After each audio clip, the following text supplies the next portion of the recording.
Olá, eu sou o Emanuel. Quero agradecer sua inscrição e seu like. Muito obrigado mesmo. Você pode solicitar algum livro nos comentários para que eu traga aqui em áudio. Vamos continuar nossa jornada. Capítulo 11. O poder do Mastermind. A força motriz. O nono passo rumo à riqueza. Poder é essencial para o sucesso no acúmulo de dinheiro. Planos são inúteis sem poder suficiente para transformá-los em ação. Este capítulo descreverá o método pelo qual um indivíduo pode obter e aplicar poder. Ser definido como conhecimento organizado e inteligentemente dirigido.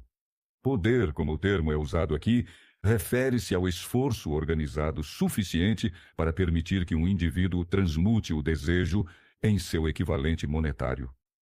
O esforço organizado é produzido pela coordenação do esforço de duas ou mais pessoas que trabalham por um fim definido em espírito de harmonia. Poder pode. É necessário poder para acumular dinheiro. É necessário poder para manter o dinheiro que foi acumulado. Como é possível obter poder? Se poder é conhecimento organizado. Vamos examinar as fontes do conhecimento. Inteligência infinita. Essa fonte de conhecimento pode ser acessada com a ajuda da imaginação criativa, pela mente subconsciente, conforme descrito nos capítulos anteriores sobre fé, autossugestão e imaginação, e como será elaborado no capítulo 13, mente subconsciente, e no capítulo 14, o cérebro. Experiência acumulada. A experiência acumulada pela humanidade pode ser encontrada em qualquer biblioteca pública bem equipada. Uma parte importante dessa experiência acumulada é ensinada em escolas e faculdades, onde foi classificada e organizada. A revolução do computador e a internet tiveram um efeito profundo na quantidade de informações disponíveis e na facilidade de acesso e capacidade de organização dessa informação. Experiência e pesquisa. No campo da ciência e em praticamente todas as outras áreas da vida, as pessoas reúnem, classificam e organizam novos fatos diariamente. Esta é a fonte a que você deve recorrer quando o conhecimento não estiver disponível pela experiência acumulada. Aqui, também a imaginação criativa deve ser usada frequentemente. Hoje, por causa da revolução do computador e da internet, a publicação e a disseminação de informações ocorre tão rapidamente que quase não existe lacuna de tempo entre o experimento ou pesquisa e a integração desses resultados em conhecimento disponível. O conhecimento pode ser adquirido em qualquer uma das fontes anteriores. Pode ser convertido em poder ao ser organizado em planos definidos e colocando-se esses planos em ação. Se você examinar as três fontes de conhecimento, verá quanto seria difícil se tivesse que depender apenas de seus próprios esforços para reunir todo o conhecimento de que precisa e transformá-lo em planos de ação definidos. Se seus planos são amplos e abrangentes, geralmente você precisa da cooperação de outras pessoas se for organizar o conhecimento de forma a poder transformar seus planos em poder. Obter poder pelo Mastermind. O Mastermind pode ser definido como coordenação de conhecimento e esforço, em um espírito de harmonia entre duas ou mais pessoas para a realização de um objetivo definido. Nenhum indivíduo pode ter grande poder sem utilizar o Mastermind. No capítulo 8, Planejamento Organizado, comentei sobre como criar planos para traduzir o desejo em seu equivalente monetário. Se você seguir essas instruções com perseverança e inteligência e usar discriminação na escolha do grupo de Mastermind, terá realizado metade do seu objetivo antes mesmo de começar a reconhecer isso. Comentário. No trecho a seguir, Hill descreve os dois tipos de poder que um indivíduo pode alcançar ao montar uma aliança de Mastermind e trabalhar com esse grupo. O primeiro tipo de poder que ele menciona é o econômico, que não precisa de comentários dos editores. No entanto, para descrever o segundo tipo de poder, na falta de um termo melhor, Hill usa a palavra psíquico. Como esta palavra assumiu conotações que Hill nunca teve em mente, esse conceito merece ser esclarecido antes de você prosseguir com a leitura. Como é óbvio ao longo deste livro, Napoleon Hill era um homem muito prático. O uso da palavra psíquico neste capítulo não tem nada a ver com sessões espíritas, adivinhação, magia ou qualquer outro aspecto paranormal. A palavra psíquico é definida como da ou pertencente à mente humana. E Hill usa o termo para descrever algo que pertence à mente que todo mundo que está lendo este livro conhece. É o sentimento que você experimenta quando trabalha com outras pessoas, e todos estão muito focados no mesmo objetivo, e a coisa vai tão bem que vocês parecem estar em sintonia uns com os outros. Quando isso acontece, você não só trabalha melhor com os outros, mas também parece que seu próprio trabalho e ideias são melhores e operam em um plano mais elevado que de costume. Para que você possa entender melhor o poder potencial disponível em um grupo de mastermind devidamente escolhido, vou explicar as duas características do princípio do mastermind. Um tipo de poder é o econômico, o outro é o psíquico. Poder econômico. A característica econômica é óbvia. As vantagens econômicas podem ser criadas por qualquer pessoa que se cerca dos conselhos, da orientação e da cooperação pessoal de um grupo de pessoas que se dispõe a oferecer ajuda de todo o coração e em espírito de perfeita harmonia. Essa forma de aliança cooperativa tem sido a base de quase todas as grandes fortunas. Compreender esta grande verdade pode determinar seu status financeiro. Poder psíquico. O que chamo de fase psíquica do princípio do mastermind é um pouco mais difícil de compreender. Você vai ter uma noção melhor a partir desta afirmação. Nunca houve a união de duas mentes sem a criação de uma terceira força invisível, intangível, que pode ser comparada a uma terceira mente. A mente humana é uma forma de energia. Quando as mentes de duas pessoas se coordenam em espírito de harmonia, a energia de cada mente parece captar a energia da outra, o que constitui a fase psíquica do mastermind. O princípio do mastermind, ou melhor, sua característica econômica, foi trazido à minha atenção pela primeira vez por Andrew Carnegie. Descobrir esse princípio foi o que provocou a escolha do trabalho da minha vida. O grupo de mastermind de Carnegie era uma equipe de aproximadamente 50 pessoas de quem ele se cercou para fabricar e comercializar aço. Ele sabia pouco do aspecto técnico da siderurgia. Sua força estava na habilidade de fazer outras pessoas trabalharem juntas em perfeita harmonia para atingir um objetivo comum. Carnegie atribuiu toda sua fortuna ao poder que acumulou por intermédio da aliança de mastermind. Se você analisar o histórico de qualquer um que acumulou uma grande fortuna e de muitos que acumularam fortunas modestas, vai descobrir que empregaram consciente ou inconscientemente o princípio do mastermind. Não é possível acumular grande poder por nenhum outro princípio. Como multiplicar o seu poder mental? O cérebro humano pode ser comparado a uma bateria elétrica. É fato que um grupo de baterias fornece mais energia do que uma só bateria. Também é fato que a quantidade de energia fornecida por cada bateria depende do número e da capacidade das células que ela contém. O cérebro funciona de forma semelhante. Alguns cérebros são mais eficientes que outros. Um grupo de cérebros coordenados ou conectados em espírito de harmonia proporciona mais energia pensamento do que um único cérebro. Assim como um grupo de baterias elétricas fornecerá mais energia do que uma única bateria. Por essa metáfora, você pode ver que o princípio do mastermind guarda o segredo do poder exercido por aqueles que se cercam de outras pessoas de grande poder mental. A chamada fase psíquica do princípio do mastermind pode ser mais bem definida da seguinte maneira. Quando um grupo de mentes individuais é coordenado e funciona em harmonia, o aumento da energia criada por meio dessa aliança fica disponível para cada mente no grupo. Henry Ford começou seus negócios com a desvantagem da pobreza, da pouca instrução e da ignorância. Dentro do período inconcebivelmente curto de 10 anos, Ford superou essas 3 desvantagens e, em 25 anos, tornou-se um dos homens mais ricos dos Estados Unidos. Como ele fez isso? Aqui está uma pista importante. Os passos mais rápidos de Ford podem ser notados a partir do momento em que se tornou amigo pessoal do famoso inventor Thomas Edison. Na história do sucesso de Ford, esta é só a primeira indicação do que a influência de uma mente sobre outra pode realizar. Continue acompanhando sua história e você terá ainda mais evidências de que o poder pode ser produzido por meio de uma aliança amigável de mentes.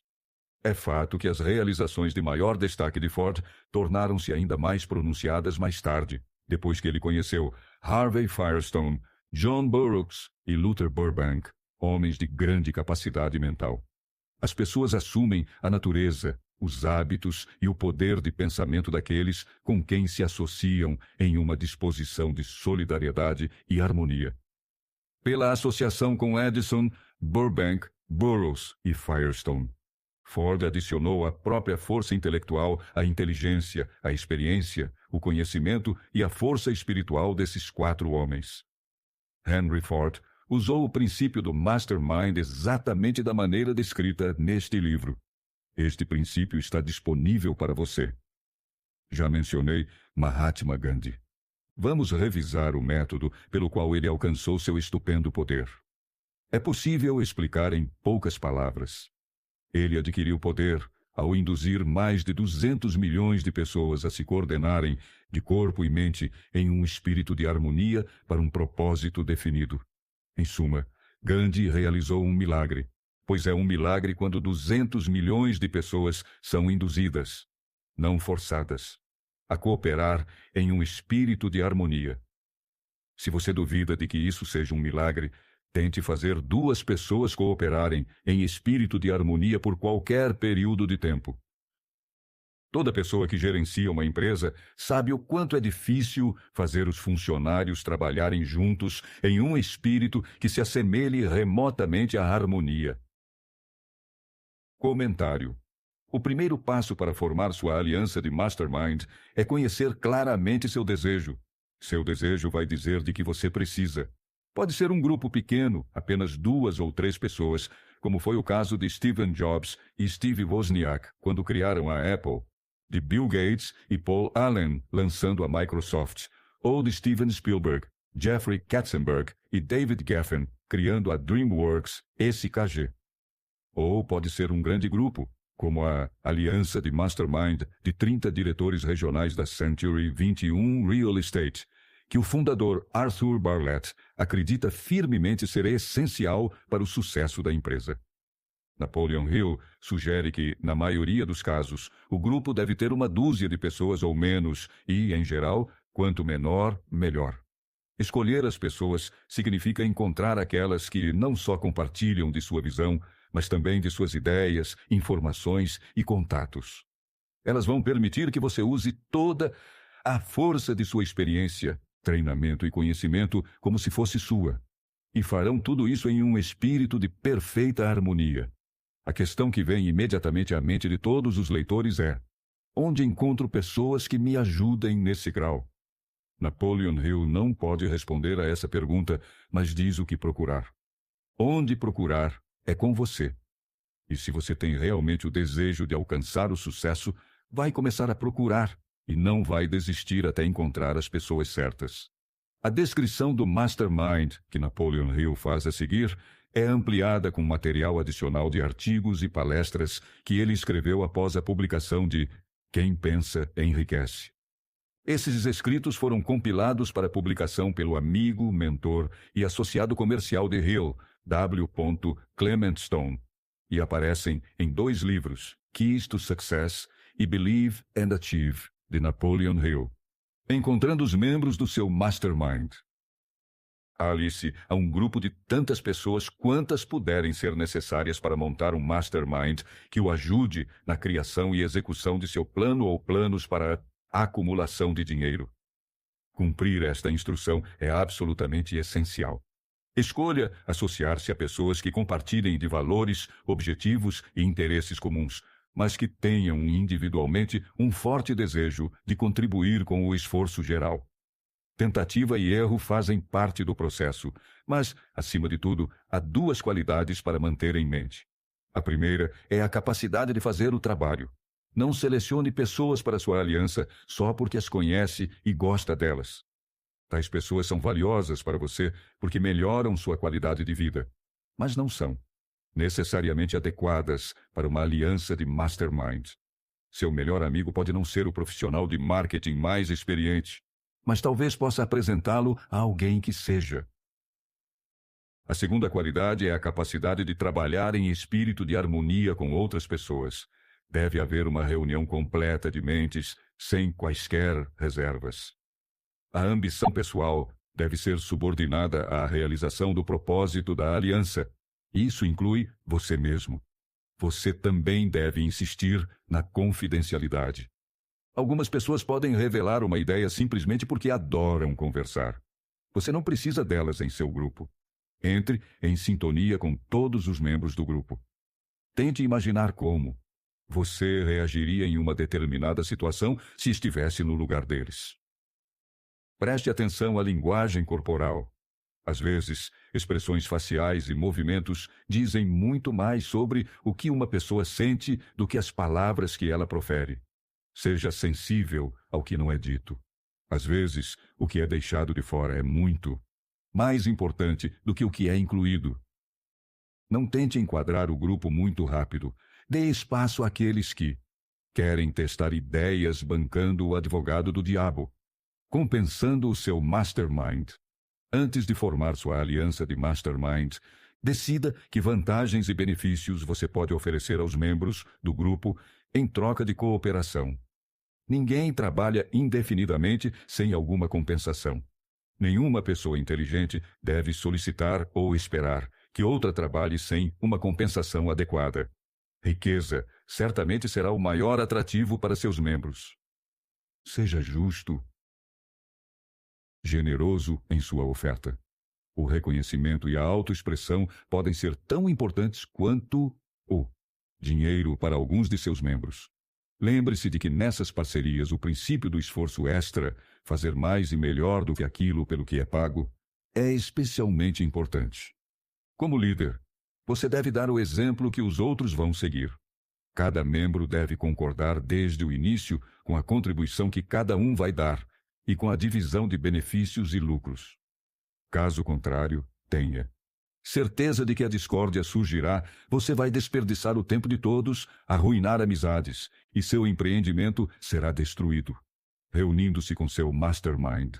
Organize reuniões com os membros do seu grupo de mastermind pelo menos 2 vezes por semana, e mais frequentemente se possível, até que tenha aperfeiçoado o plano ou planos necessários para o acúmulo de dinheiro. A primeira reunião envolverá a classificação dos pontos fortes e fracos. O ajuste de seus planos. Sua aliança deve ser ativa para ser de utilidade. Estabeleça responsabilidades específicas e atitudes a serem tomadas. À medida que seu mastermind amadurece e a harmonia aumenta entre os membros, você vai perceber que as reuniões criam um fluxo de ideias na mente de cada membro. Não permita que as reuniões se tornem regulares e formais, a ponto de inibir telefonemas e outros contatos menos formais. Manutenção do mastermind. Mantenha perfeita harmonia entre você e todos os membros do seu grupo de mastermind. Se não cumprir esta instrução com a letra, pode contar com o fracasso. O princípio do mastermind não funciona onde não prevalece a harmonia perfeita. Crie um ambiente que não seja ameaçador. Explore todas as ideias com igual interesse e preocupação com os sentimentos de quem as sugeriu. Todos devem lidar uns com os outros sobre uma base completamente ética. Nenhum membro deve buscar vantagem injusta em detrimento dos outros. Como líder, você deve inspirar confiança em seus membros por meio da dedicação ao seu desejo, que é o objeto do grupo. Os membros devem ter certeza de que você é responsável, confiável e leal. Quando finalmente estiver pronto para apresentar os resultados dos seus esforços aos investidores, compradores ou ao público, você pode enfrentar o maior desafio da liderança na manutenção da harmonia do seu mastermind. Os esforços do grupo agora serão julgados por pessoas de fora, e enfrentar o julgamento exige coragem e persistência. A coragem individual não é nada comparada à de uma equipe unida. Quanto mais você for capaz de manter a harmonia, maior será o poder. E quanto maior o poder, mais resistência você pode superar. o casamento e o mastermind. Uma aliança de mastermind com a pessoa que você mais ama é de grande importância. Se você é casado e não construiu seu relacionamento com os mesmos princípios de harmonia cruciais para qualquer aliança, pode ter que vender sua ideia para o parceiro. Dedique um tempo todos os dias para falar sobre o que deseja alcançar e como está se saindo nisso. Confie na sua definição de objetivo para construir habilidades persuasivas e convencer seu parceiro dos benefícios do trabalho que você está fazendo. É muito improvável que o seu trabalho não afete seu parceiro de forma significativa, e você não deve de forma alguma arrastar essa pessoa involuntariamente para nenhum empreendimento. Construa sua aliança de mastermind no casamento desde o início, e ela será sólida e o apoiará nos momentos mais difíceis. De fato, toda a família deve ser incorporada em sua aliança. A falta de harmonia em casa pode se espalhar facilmente por outros lugares. Uma família unida é uma ótima equipe. O mastermind e a inteligência infinita. A lista de fontes de onde você pode extrair poder é encabeçada pela inteligência infinita. Quando duas ou mais pessoas se coordenam em um espírito de harmonia e trabalham por um objetivo definido, colocam-se em posição de absorver o poder diretamente do grande estoque universal que eu chamo de inteligência infinita. Esta é a maior de todas as fontes de poder. É a fonte a qual os gênios e grandes líderes recorrem, estejam conscientes do fato ou não. No capítulo 13, a mente subconsciente, e no capítulo 14, o cérebro, os métodos para ter acesso à inteligência infinita serão descritos com mais detalhes. Isto não é um curso de religião. Nem o princípio da inteligência infinita, nem qualquer outro princípio neste livro deve ser interpretado como interferência na, apoio ou rejeição às crenças religiosas de qualquer pessoa.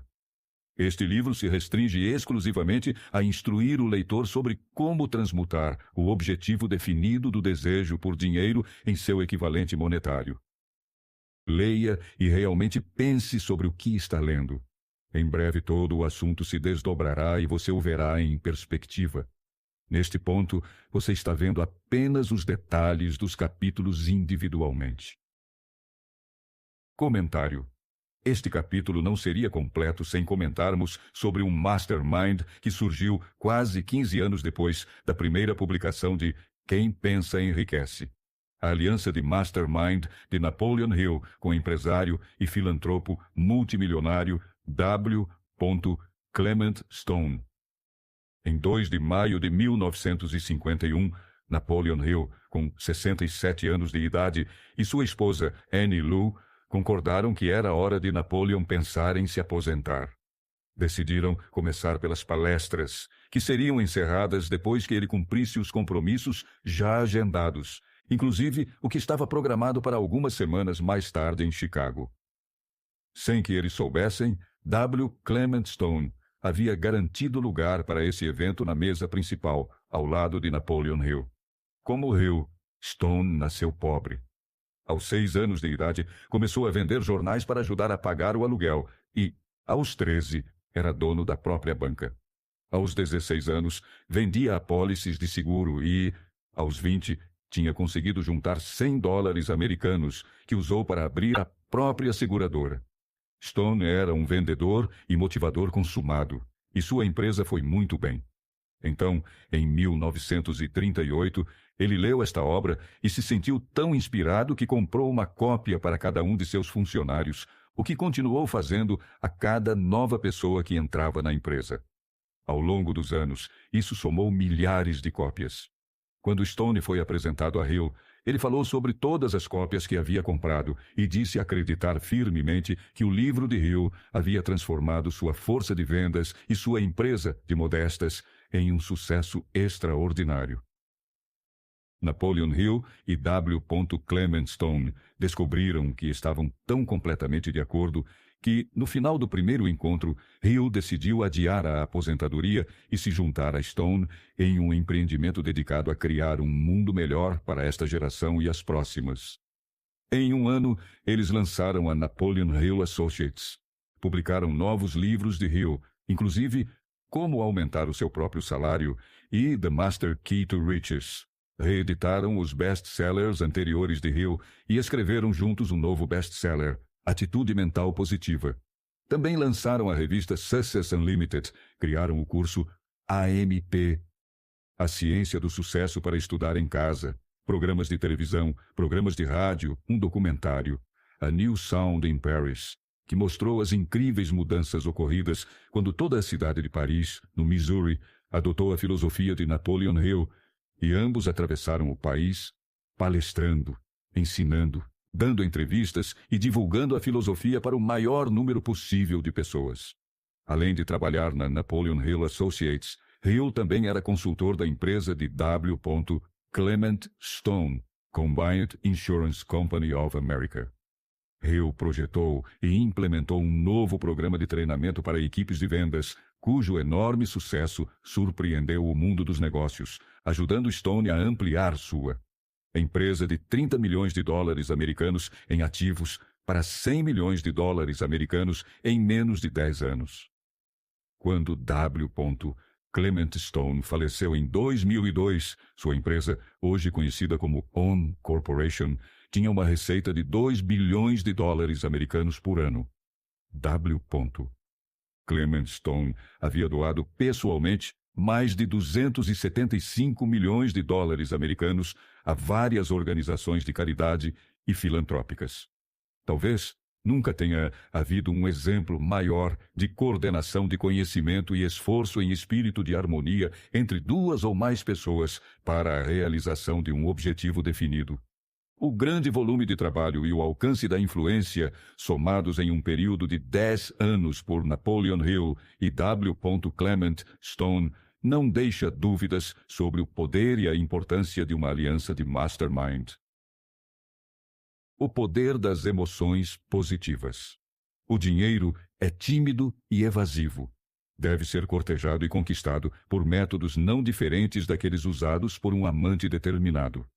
E o poder que você usa para seduzir o dinheiro não é muito diferente do que você usa para atrair quem ama. É o poder da emoção positiva.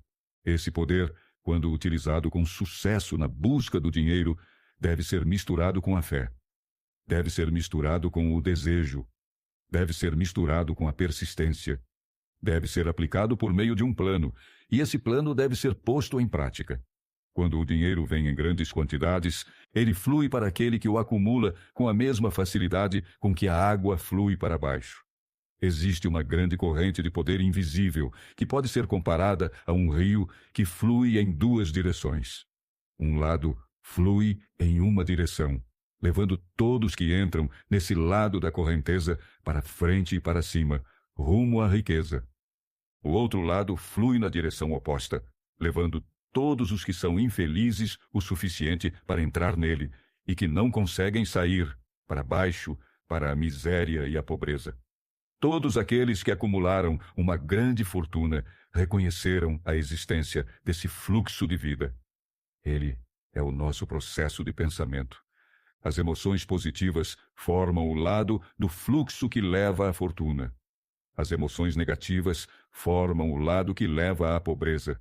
Este é um ponto de grande importância para quem está lendo este livro, com o objetivo de acumular fortuna.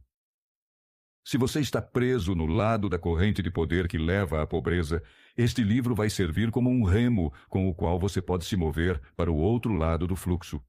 Mas ele só vai ajudar por meio da aplicação e do uso. Apenas ler e julgar de uma forma ou de outra não terá benefício algum. Pobreza e riqueza podem mudar de lugar. Mas quando a riqueza toma o lugar da pobreza, a mudança só acontece por meio de planos bem concebidos e cuidadosamente executados. Isso não é válido para a pobreza. A pobreza não precisa de plano. Não precisa da ajuda de ninguém porque é ousada e implacável. A riqueza é acanhada e tímida. Precisa ser atraída. Mais ouro tem sido minerado dos pensamentos dos homens, do que jamais foi extraído da terra. Capítulo 12. Sexualidade, carisma e criatividade. O 10º passo rumo à riqueza. Comentário. O que motiva os seres humanos é tema de pesquisa científica e debate filosófico contínuos. Existe um consenso geral de que os principais motivadores são as necessidades humanas básicas de alimento e água, abrigo, vestuário e segurança. Além dessas necessidades básicas de manutenção da vida, no entanto, existem outros fatores que motivam as pessoas a agir. É a definição dos outros fatores e sua ordem de importância que continua aberta à interpretação. A teoria mais conhecida, provavelmente, é a da hierarquia de necessidades, do psicólogo Abraham Maslow, que enumera 8 níveis de forças motivacionais, começando pelas necessidades básicas fisiológicas e de segurança, e avançando para pertencimento e amor, estima, compreensão, estética, realização pessoal e transcendência. Outros psicólogos e sociólogos definiram e organizaram as categorias de forma diferente, mas, em quase todos os casos, há a concordância de que, depois da satisfação das principais necessidades de manutenção da vida, sexo e amor são as forças motivadoras mais importantes. Napoleon Hill também compilou uma hierarquia a que se referiu como estímulos mentais.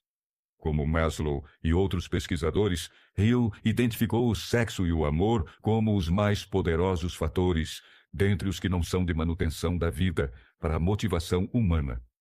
Mas seu foco não era o sexo e o amor em relação à procriação.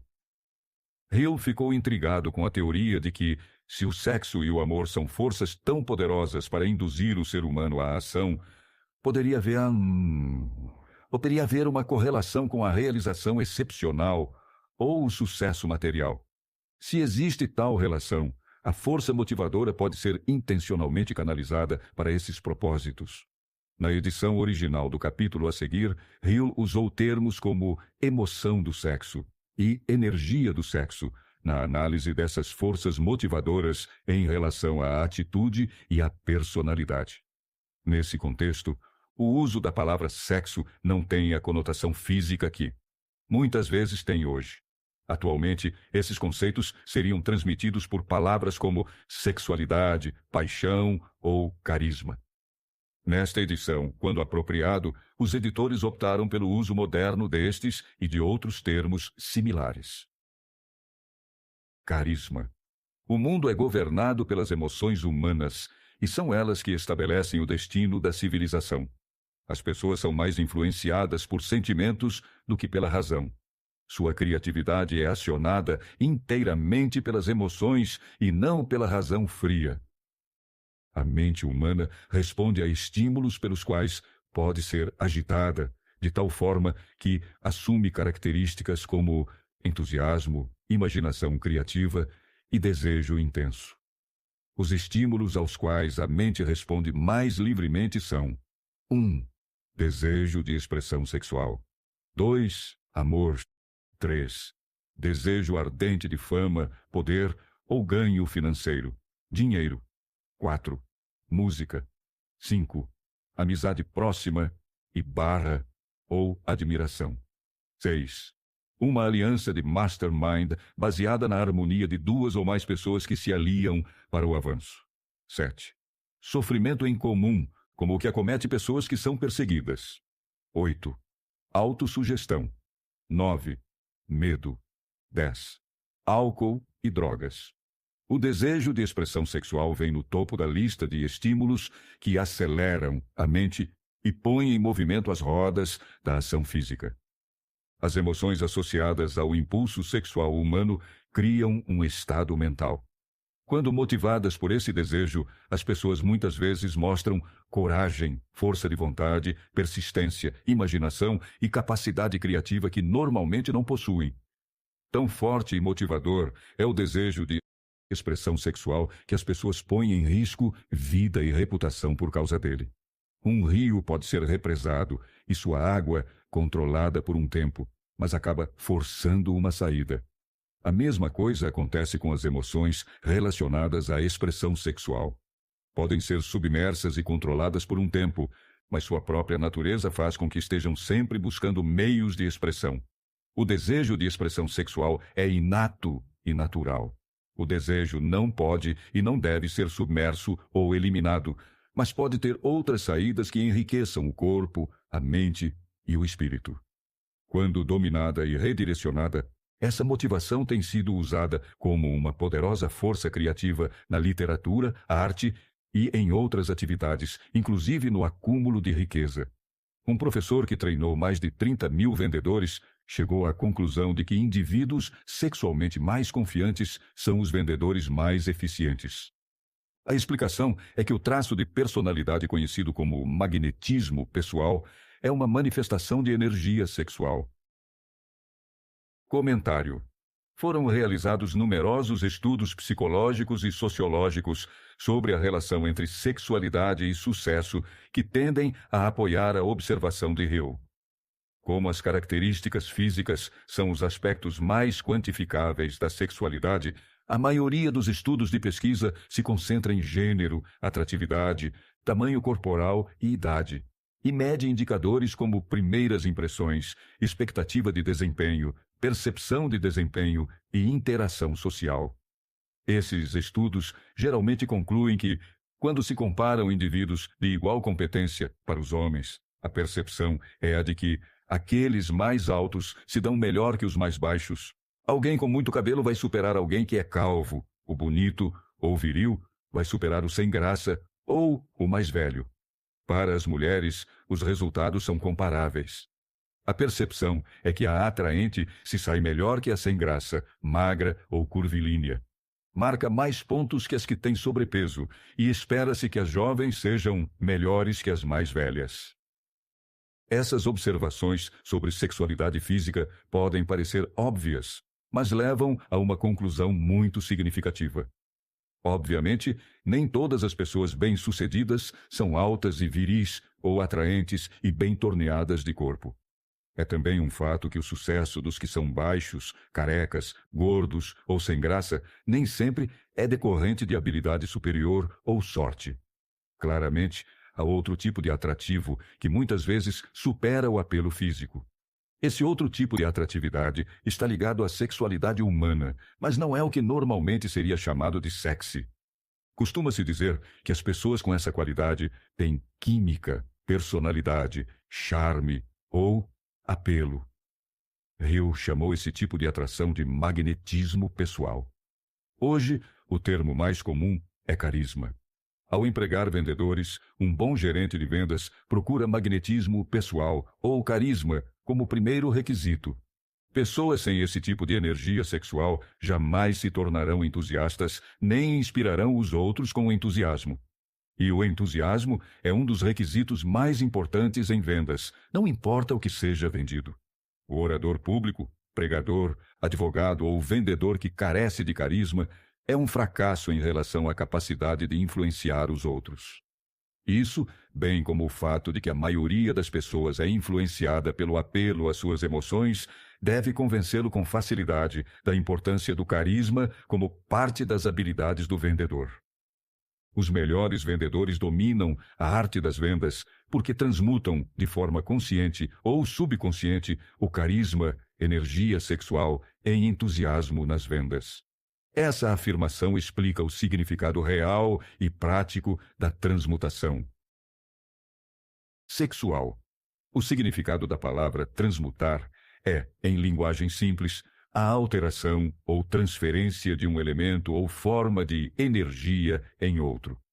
Transmutação de energia sexual significa desviar a mente de pensamentos de expressão física para pensamentos de outra natureza. Vendedores que sabem ativar o carisma desenvolveram a arte da transmutação sexual, mesmo que não saibam disso. A maioria dos vendedores que transmutam sua energia sexual o faz sem ter consciência do que estão fazendo ou como. Você pode cultivar e desenvolver essa qualidade em suas relações com outras pessoas.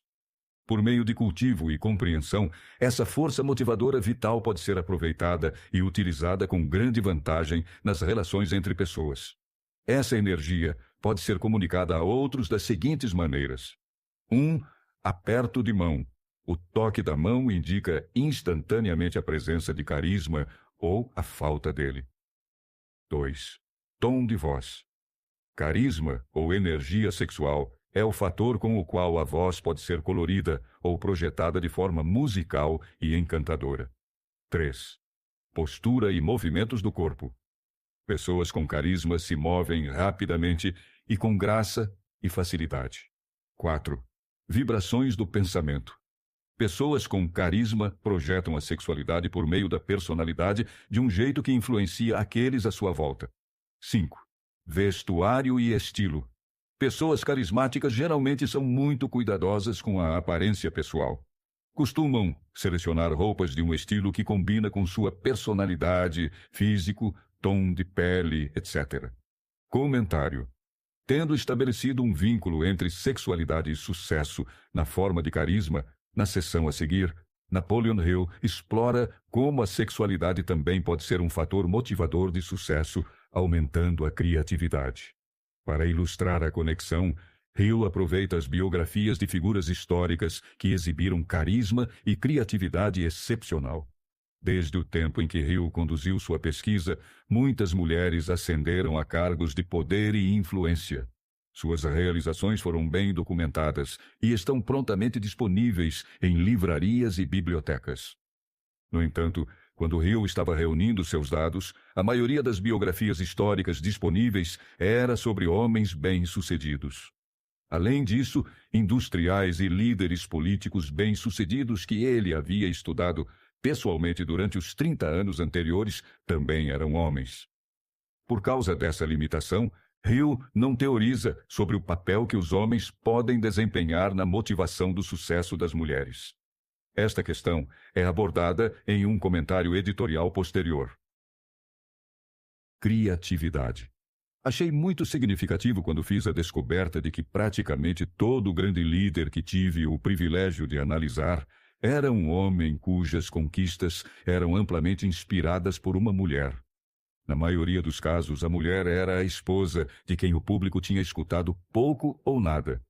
Em alguns casos que estudei, a fonte de inspiração foi a outra mulher. As páginas da história estão cheias de registros de grandes homens, cujas conquistas podem ser atribuídas diretamente à influência das mulheres que despertaram as faculdades criativas em sua mente. Napoleão Bonaparte foi um deles. Quando inspirado pela primeira esposa, Josefine, ele era irresistível e invencível. Quando seu melhor julgamento ou faculdade de raciocínio o levou a deixar Josefine de lado, ele entrou em declínio. A derrota e o exílio em Santa Helena não estavam distantes. Abraham Lincoln foi um exemplo notável de um grande líder que alcançou sua grandeza mediante a descoberta e uso da faculdade de imaginação criativa. Vemos em praticamente todos os livros escritos sobre Lincoln que ele descobriu e começou a usar essa faculdade como resultado do amor que sentiu quando conheceu Anne Rutledge. Este é mais que um fato histórico interessante. É importante em relação ao papel que a sexualidade desempenha no estudo da fonte da genialidade. A seguir, você tem uma lista de homens famosos de sucesso excepcional. George Washington, Napoleão Bonaparte, William Shakespeare, Abraham Lincoln, Ralph Waldo Emerson, Robert Burns, Thomas Jefferson, Albert Hubbard, Albert H. Gary, Woodrow Wilson, John H. Patterson, Andrew Jackson. Enrico Caruso. Sempre que havia evidências disponíveis sobre a vida desses homens bem-sucedidos, elas indicavam de forma convincente que cada um possuía uma natureza sexual altamente desenvolvida. Uma análise das informações tiradas de biografias e textos históricos leva às seguintes conclusões. 1. Os que alcançam maior sucesso têm uma natureza sexual altamente desenvolvida, mas aprenderam a arte da transmutação de energia sexual. 2. Os que acumularam grandes fortunas e alcançaram reconhecimento excepcional na literatura, arte, indústria, arquitetura e profissões liberais foram motivados pela influência de uma companheira ou amante. Quando conduzidas por essas emoções, as pessoas se tornam dotadas de um superpoder de ação. Se você entender isso, também entenderá que a transmutação sexual, contém o segredo da capacidade criativa. Comentário. Conforme observado anteriormente, embora a análise de Hill se concentre nos homens, hoje existe uma ampla gama de biografias de mulheres que realizaram conquistas em todos os campos da vida, incluindo negócios, política, religião, esportes, entretenimento e artes. Tendo em mente que a informação biográfica é sempre subjetiva, o leitor pode agora encontrar um amplo material para tirar uma conclusão a respeito da teoria de Hill sobre a sexualidade como força motivadora ser igualmente evidente nas mulheres. Napoleon Hill teve que fazer uma análise aprofundada das biografias na busca de indícios de que a sexualidade do sujeito tinha uma correlação com seu sucesso. Hoje mal ligamos a televisão e somos soterrados por detalhes íntimos de homens e mulheres, sugerindo que os melhores e mais brilhantes aparentemente também são os mais sexy. Embora escândalos não sejam geralmente citados como prova científica, a exposição de algumas das maiores estrelas do entretenimento e dos esportes, CEO de alto escalão de grandes empresas, numerosos políticos e até alguns presidentes, confirma ao menos a questão do senso comum na teoria de Hill sobre a correlação entre sexualidade e sucesso. Obviamente, isso não significa que todos que são altamente sexuais são gênios. As pessoas alcançam o status de gênio apenas quando e se estimulam a mente para poder aproveitar as forças disponíveis por meio da faculdade criativa da imaginação. Embora seja o mais importante dos estímulos ou motivadores, simplesmente ter energia sexual não é suficiente para ser um gênio. A energia deve ser transmutada do desejo de contato físico em alguma outra forma de desejo e ação antes de elevar alguém ao status de gênio. Gênio e imaginação criativa. Uma definição de gênio pode ser: alguém que descobriu como aumentar a intensidade do pensamento até o ponto de poder se comunicar livremente com fontes de conhecimento não disponíveis no ritmo de pensamento comum. Esta definição deve levantar algumas questões na mente de quem lê este livro. A primeira deve ser: como alguém pode se comunicar com fontes de conhecimento que não estão disponíveis pelo pensamento comum? A próxima deve ser: existem fontes conhecidas de conhecimento que estão disponíveis apenas para gênios. E, em caso afirmativo, quais são essas fontes e como exatamente podem ser alcançadas? A seguir, ofereço métodos para você experimentar e provar para si mesmo que isso é verdade. Assim terá a resposta para as duas perguntas. Desenvolvendo sua imaginação criativa. Um estimulante da mente é qualquer influência que aumenta temporária ou intensidade do pensamento. Os 10 maiores, permanentemente, a estimulantes mencionados anteriormente são aqueles a que recorremos de forma mais comum. Por intermédio dessas fontes, você pode se comunicar com a inteligência infinita, entrar no armazém do seu subconsciente, ou talvez até no de outra pessoa. Isso é tudo de que a genialidade precisa. Quanto mais você usa a faculdade criativa, mais alerta e receptivo se torna a fatores que se originam fora de sua mente consciente. E quanto mais essa faculdade criativa é usada, mais você confia nela para desenvolver seus pensamentos e ideias. Essa faculdade só pode ser cultivada e desenvolvida pelo uso. O que geralmente chamamos de nossa consciência opera inteiramente por meio da faculdade do sexto sentido.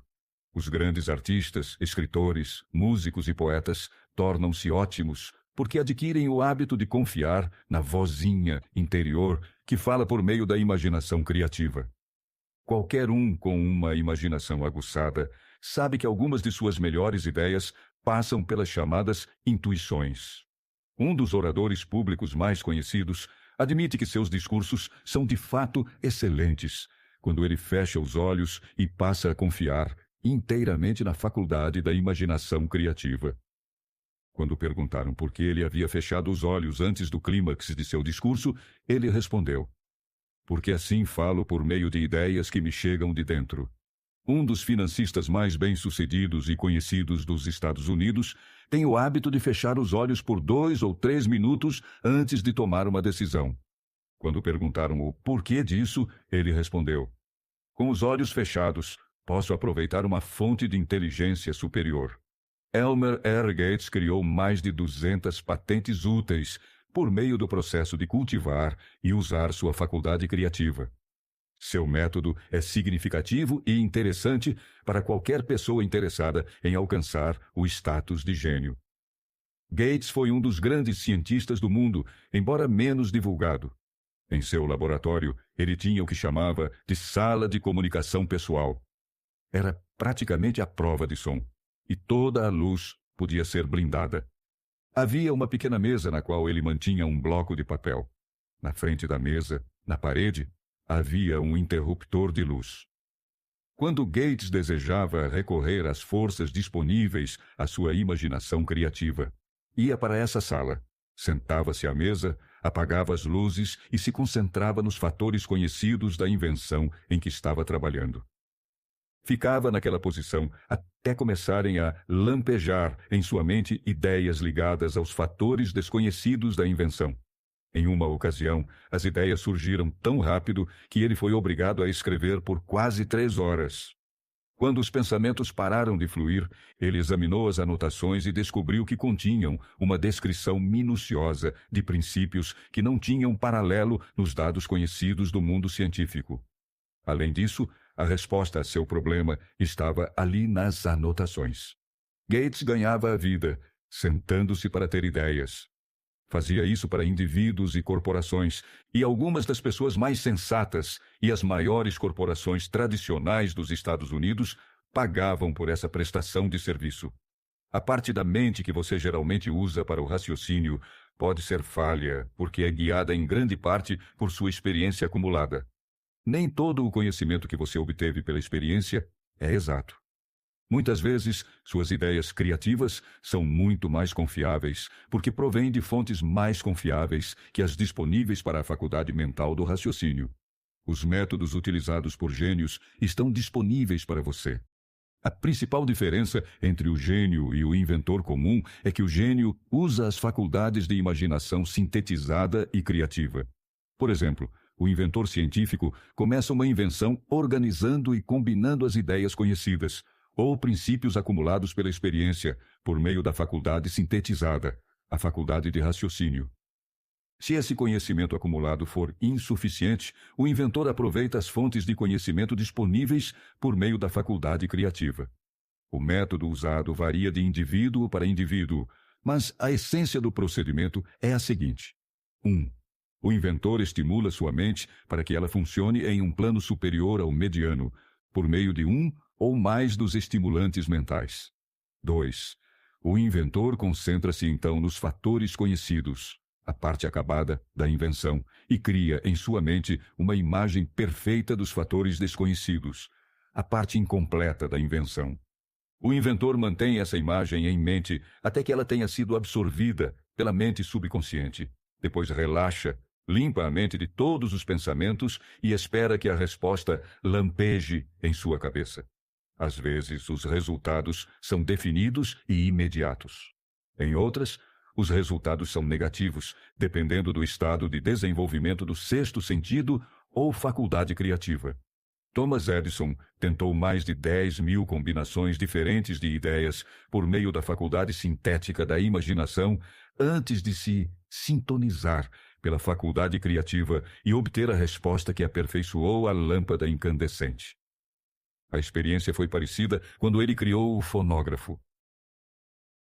Comentário: sincronicidade, precognição, intuição, insights, palpites, presságios e sonhos simbólicos são aspectos do fenômeno que Napoleon Hill descreveu em seus 2 termos correlacionados, imaginação criativa e inteligência infinita. E o fato de Hill ter feito um estudo sério dessa função da mente o coloca em companhia excepcional. Os pais da psicologia moderna, Sigmund Freud e Carl Jung, reconheceram e tentaram explicar esse sexto sentido. O conceito de Jung do subconsciente coletivo, base da psicologia junguiana, é em muitos aspectos idêntico ao conceito de inteligência infinita de Hill. Cientistas de Arquimedes a Newton, de Einstein, a equipe de Watson e Crick, que determinou a estrutura do DNA, reconheceram que a intuição foi fundamental em suas descobertas. A Duke University criou um departamento com o único propósito de estudar esses fenômenos em condições científicas. Muitos cientistas admitem usar técnicas personalizadas, semelhantes ao método de Hill, para acessar a intuição e a criatividade. Entre eles, Friedrich Kekulé, que descobriu a estrutura molecular do benzeno durante um sonho simbólico. O fisiologista Otto Loewi, que teve um presságio seguido de um sonho que lhe rendeu o Prêmio Nobel de Medicina. E, como mencionado acima, James Watson e sua revelação da estrutura do DNA. Mozart, Shelley, Coleridge, Huxley, Descartes e Robert Louis Stevenson afirmaram que a intuição desempenhou um papel em suas criações. William Blake descobriu o segredo de um processo de gravação em cobre em um sonho. O primeiro-ministro britânico Winston Churchill acreditava firmemente que uma premonição o salvou de ser morto por uma bomba durante o bombardeio de Londres. Como observado anteriormente, psiquiatria, hipnose clínica e afirmações tiveram que superar um considerável ceticismo antes de serem aceitas. Isso também é verdade para o fenômeno que Hill chama de inteligência infinita. No entanto, nos anos de 1970 e 1980, o interesse do público foi despertado por livros bem pesquisados, como The Intuitive Edge, de Philip Goldberg, Creative Dreaming, de Patricia Garfield e The Right Brain Experience, de Mary Louise Dennett. Embora essas anomalias da mente ainda desafiem testes de laboratório, pesquisadores contemporâneos continuam publicando resultados fascinantes. A natureza equipou o cérebro e a mente humana com estimulantes internos que ativam a sintonia da mente com pensamentos finos e raros de forma segura. Nunca foi encontrado um substituto satisfatório para os estimulantes da natureza. No entanto, na história não faltam exemplos de pessoas elevadas ao status de gênio em resultado do uso de estimulantes mentais artificiais. Edgar Allan Poe escreveu: "O corvo sob a influência do álcool, sonhando sonhos que nenhum mortal ousou sonhar antes." Samuel Taylor Coleridge escreveu Kubla Khan durante um sonho induzido pelo ópio, e Robert Burns escrevia melhor quando sob efeito de drogas. "For old lang syne, my dear, we'll take a cup of kindness yet, for old long syne." Pelos bons velhos tempos, meu caro, ainda beberemos um copo de bondade, pelos bons velhos tempos. É verdade que estes e outros que são conhecidos como gênios basearam-se na estimulação mental artificial. Mas uma lição mais importante a lembrar é quantas dessas pessoas se destruíram pelo uso desses estimulantes. A importância do amor. Amor, romance e sexo são emoções capazes de elevar as pessoas à altura da super-realização. Quando combinadas, as três emoções podem levar o indivíduo à altitude de um gênio. Toda pessoa que foi mobilizada pelo amor genuíno sabe que ele deixa traços duradouros no coração humano. O efeito do amor perdura, porque o amor é de natureza espiritual. Aqueles que não são estimulados a grandes níveis de realização pelo amor são tão sem esperança que estão mortos, embora possam parecer vivos. Se você acredita que é infeliz por ter amado e perdido, está errado. Aquele que amou de verdade nunca perde completamente. O amor é caprichoso e temperamental. Vem quando quer e vai embora sem aviso. Prévio. Aceite e aproveite enquanto ele permanece, mas não perca tempo se preocupando com a partida. A preocupação nunca o trará de volta. Ignore o pensamento de que o amor só vem uma vez. O amor pode vir e ir incontáveis vezes, mas não existem duas experiências de amor que o afetem da mesma maneira. Pode haver uma experiência de amor que deixe no coração uma impressão mais profunda do que todas as outras, mas todas as experiências de amor são benéficas, exceto para a pessoa que se torna ressentida e cínica quando o amor vai embora. Até as memórias de amor podem elevar o indivíduo e estimular a mente. Volte a outros tempos de vez em quando e banhe a mente nas belas lembranças do amor passado. Isso vai amenizar suas preocupações e oferecer uma via de escape para as desagradáveis realidades da vida. E talvez, durante esse retiro temporário no mundo da fantasia, o subconsciente dê ideias ou planos que possam mudar todo o status financeiro ou espiritual de sua vida. Não deve haver desapontamento no amor, e não haveria se as pessoas compreendessem a diferença entre as emoções do amor e do sexo. O amor é uma emoção de muitas tonalidades e cores, mas a mais intensa e ardente de todas é aquela experimentada na mistura das emoções do amor e do sexo. Casamentos ou relacionamentos sérios que não são abençoados pelo devido equilíbrio de amor e sexo não podem ser felizes e raramente sobrevivem. O amor sozinho não traz felicidade, nem o sexo sozinho. O amor é espiritual. O sexo é biológico. Nenhuma experiência que toque o coração humano com uma força espiritual pode ser prejudicial, exceto por ignorância ou ciúme. A presença de emoções destrutivas na mente humana pode envenená-la de um jeito que destrói seu senso de justiça e imparcialidade. Assim como um químico pode pegar certos elementos químicos, nenhum deles prejudicial, e criar um veneno mortal misturando-os, as emoções de sexo e ciúme, quando misturadas, podem se tornar letais. O amor é a emoção que serve como uma válvula de segurança e traz equilíbrio, razão e esforço construtivo. O amor é sem dúvida a maior experiência da vida. Pode levar à comunhão com a inteligência infinita. Quando o amor orienta as emoções, pode ser um bom guia rumo ao esforço criativo. O caminho para a genialidade consiste no desenvolvimento, controle e uso do sexo, do amor e do romance. De maneira resumida, o processo pode ser colocado assim: incentive a presença de emoções positivas como os pensamentos dominantes em sua mente e desestimule todas as emoções destrutivas. A mente é uma criatura de hábito. Ela prospera com os pensamentos dominantes que a alimentam. Pela força de vontade, você pode desestimular a presença de qualquer emoção e incentivar a presença de qualquer outra. O controle da mente pelo poder da vontade não é difícil. O controle vem da persistência e do hábito. O segredo do controle reside na compreensão do processo de transmutação.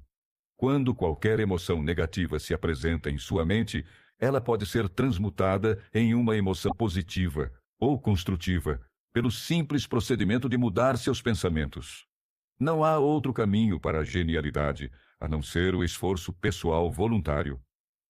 Quando a emoção do romance é adicionada às do amor e do sexo, as obstruções entre a mente finita e a inteligência infinita são removidas. Então, nasce um gênio. O sucesso não requer explicações. O fracasso não permite álibis.